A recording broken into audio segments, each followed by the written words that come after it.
अभिवादन मित्रों, मैं आप सभी का आपके अपने चैनल में बहुत बहुत स्वागत करती हूँ। उम्मीद करती हूँ आप सभी सकुशल होंगे, घर पर होंगे, सुरक्षित होंगे। सर्वप्रथम मैं आप लोगों से ये आग्रह करती हूँ कि कृपया वीडियो को अंत तक ज़रूर देखा करें, क्योंकि वीडियो में दी गई जानकारी अंत तक जाती है। तो अगर आप पूरा नहीं देखते तो आपको पूरी जानकारी भी प्राप्त नहीं होती, इसलिए वीडियो को अंत तक ज़रूर देखा करें। साथ ही साथ अगर दी गई जानकारी आपको अच्छी लगती है तो वीडियो को लाइक करें, सब्सक्राइब करें, शेयर करें, कमेंट करें। साथ ही साथ सब्सक्राइब का रंग ज़रूर बदल दें, क्योंकि आपके रंग बदलने से थोड़ा सा रंग मेरे जीवन में भी भर जाता है। तो आइए वीडियो शुरू करते हैं।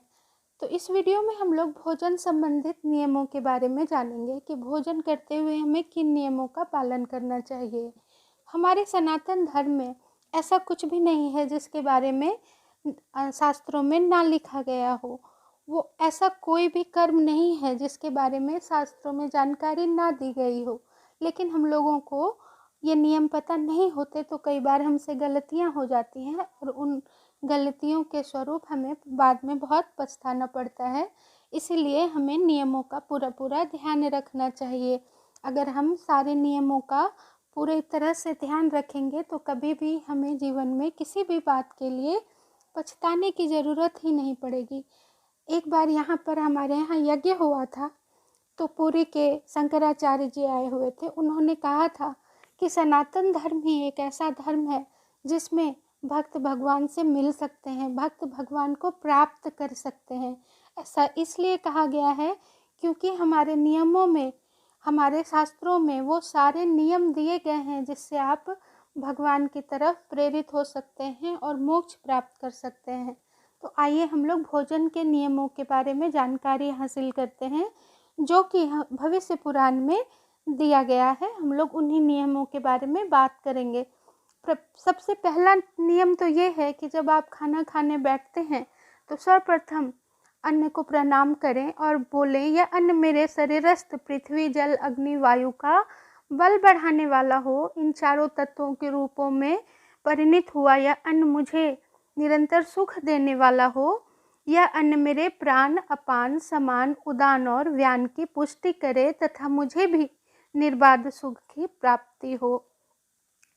तत्पश्चात भोजन एकाग्रचित होकर करें तथा प्रथम मधुरस, फिर लवण अर्थात नमक और अम्ल अर्थात खट्टा, इस तरह से भोजन करना चाहिए। और अंत में कटु और तीखे पदार्थों को खाया जाता है।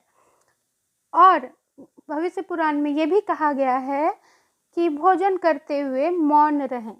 साथ ही साथ प्रथम 5 ग्रास अत्यंत मौन होकर ग्रहण करें, उसे पंच प्राणों की तृप्ति होती है। अनिषिद्ध अन्न का भोजन ना करें, अन्न की निंदा ना करें। अन्न मना होकर ना खाएं और अपने भोजन में से कुछ अंश अपने शिष्य अन्य भूखे प्यासों को देकर उत्तम और शुद्ध पात्र में शांत चित्त से भोजन करें। किसी बेंत आदि के आसन पर रखे हुए पात्र में अयोग्य स्थान में असमय भोजन ना करें। स्नान करने के पश्चात स्वच्छ वस्त्र धारण करके हाथ पांव मुंह धोकर प्रीतिपूर्वक भोजन करना चाहिए। तो ये भोजन संबंधित कुछ विशेष नियम हैं, इनका पालन हम लोगों को जरूर करना चाहिए। उसके अलावे अगर आप किसी कारण से भोजन से उठ जाते हैं तो छोड़े हुए भोजन को वापस ग्रहण ना करें। ये सबसे बड़ा नियम है। उम्मीद करती हूँ दी गई जानकारी आपको अच्छी लगी होगी। अगर अच्छी लगी है कृपया वीडियो को लाइक करें, सब्सक्राइब करें, कमेंट करें, शेयर करें और अंत तक देखने के लिए आप सभी का कोटि कोटि आभार, धन्यवाद, वंदन। मिलती हूँ आपसे अगले वीडियो।